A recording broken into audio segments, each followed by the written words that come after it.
the financial sector. Good afternoon. Let me first, on my own behalf and on behalf of my government, appreciate that we are having a conversation today about hustlers. This is very important to me. And I remember when I was informed about this meeting and about what Safaricom and your partners were intended to do.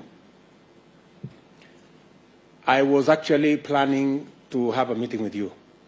So I think somebody must have leaked to you that, that I was looking for you, because I have been sent by your customers.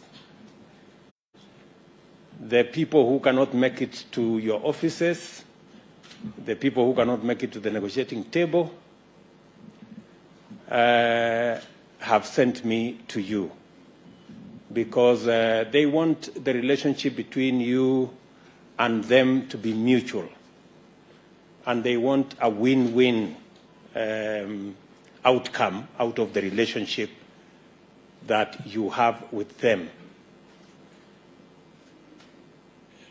Because they can't find their way to your good offices, they have given me instructions to come and speak to you about their issues. And I am happy that you already are walking in the correct trajectory. The announcements you have made here are very positive, in the right direction. I am very confident that walking this journey in the direction you have started, we will get to the correct destination.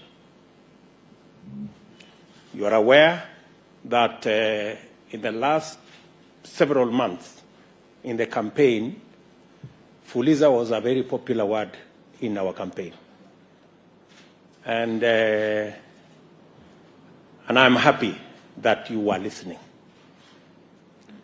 And because you are listening, today you have made a very positive statement on matters Fuliza. First, I am very happy that between 4 and 5 million Kenyans will, by beginning of November, they will be out of the blacklisting. That is very important. Very important, because these 4 million Kenyans have been excluded from any formal borrowing because of blacklisting, and they have been left at the mercy of shylocks and predatory lenders that exploit them. And many Kenyans pay as much as 1,000% for credit.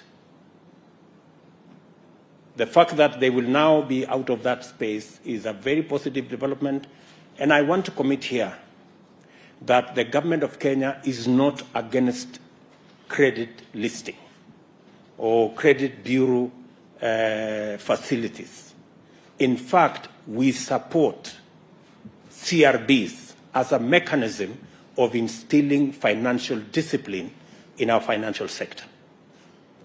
What we are asking, and I think we are on the same page on this, and I've had a long conversation with the governor, what we are asking is, we don't want credit listing to be an all or nothing, in or out engagement.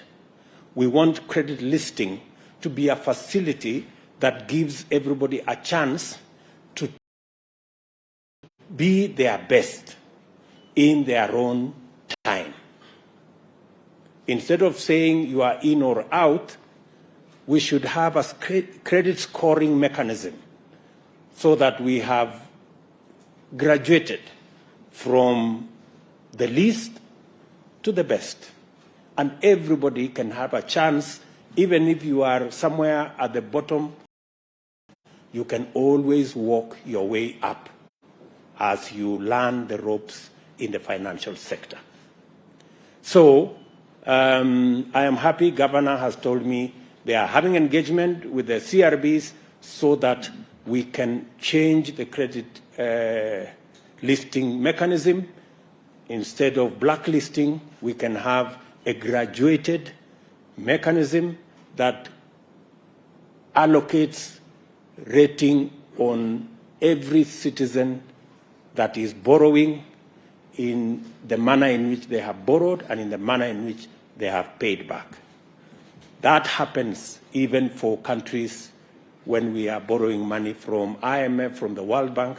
That is a universal principle of rating people on, or scoring people on matters credit. So that development is a very positive development for the millions of Kenyans who suffer great loss.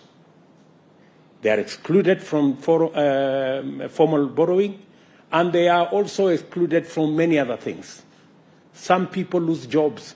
Some people lose opportunity to be hired because when they are asked to bring their credit listing status, if you are blacklisted, then you are told you are not a very good person.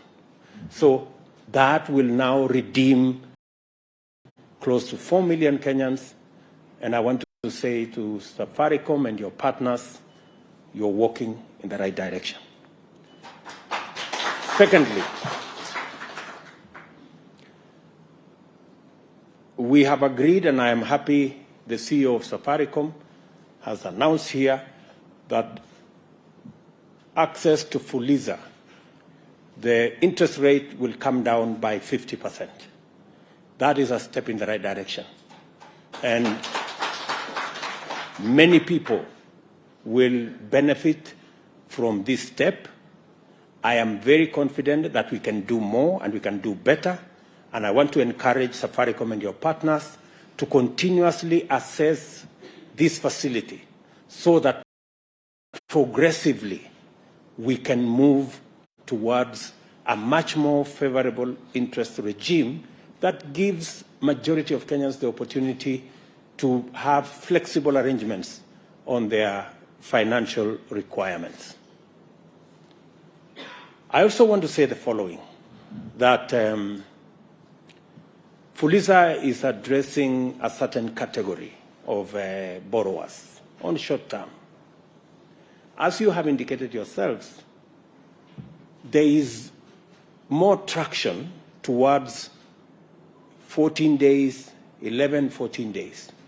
It should speak to you that you need to think about other instruments and other facilities that should be able to take care of a slightly longer term borrowers. I also want to state here that the government of Kenya, and I have the nominee for Treasury here and the nominee for ICT here, these two gentlemen will be working with you in the financial fintech space because we want to work on credit, especially for our micro, small, and medium enterprises. That is the space where we have the largest opportunity. That is the space that employs almost 80% of our population, and yet they are constrained by access to credit. I have listened to many of them in the campaign trail. I was giving these good people an example of Shiko in Ruaka Market and her team. They borrow 1 million shillings every day, and they pay as high interest as 10% per day, which translates into 3,600% per year. Shiko and her team, they don't want free money. They are telling me, Mr. President, can we pay the same interest that Kenya Breweries is paying? Can we pay the same interest that the big companies are paying? That's all they're asking, and I don't think it's too much to ask. So, progressively, And the assignment I'm going to be giving to these two gentlemen is to work with you in the private sector to develop a product where Shiko, a mamamboga in Ruaka, and a boda person can also have access to credit at single-digit rate. And I am willing to work with you in a public-private arrangement so that we can mitigate some of the risks that come with lending to that category of Kenyans. I am very confident. I am very confident that if we give Shiko and her team, and many of them in Kenya, the opportunity to borrow at single-digit interest rate, they can double, if not triple, their business. And it is good for everybody. It is good for the fintech companies. It is good for the banks. It is good for the taxpayer. It's good for the taxman. And it's also good for me. So I think we can have a win-win. I think it's good. We are going to have a win-win arrangement. So in the short term, the assignment Eliud Owalo and my good friend Professor Njuguna will have is to structure with yourselves the Hustler Fund. We are ready to commit public resources to underwrite some of the risks so that chamas, cooperatives, SACCOs can access credit at single-digit interest rate. This is the future we are looking at. And from where I sit, we can make it a reality in a very short time. Secondly, in this space, we should also, and I have heard from NCPA, we should also find the model that encourages savings. Borrowing functions best when we have savings, because you cannot borrow what you don't have. And we have continuously borrowed the savings of others, and that is why we are becoming slaves to our lenders.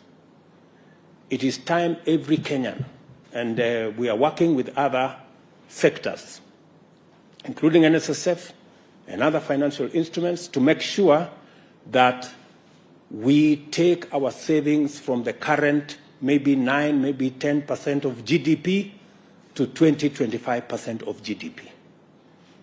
That way, we can have not just a secure present, but we can also have secure or ensure our future. I am looking forward to working with all the actors in this space to ensure that we build our savings culture and our borrowing must not only be responsible, but it must also be affordable. I like the words the governor said here about affordability. That way, we can spur the activities of many of our micro, small enterprises who are struggling today, not because their enterprises cannot do well, but they are limited by access to credit and access to financing for what they want to do. We will also be working on ensuring that our stock exchange also works better. It can also be another source of making sure that we can raise resources that can help build our enterprises. That is why I have created the Ministry for Trade, Investment and Industry, so that we can look much more closely to our financial markets, work much more closely with our state-owned enterprises, look critically at some of them, and assess the ones we can bring the Kenyan public to be owners of some of these state-owned enterprises, so that we can share in the profits, and we can also release some resources for us to be able to deliver on some of our infrastructure requirements instead of borrowing either from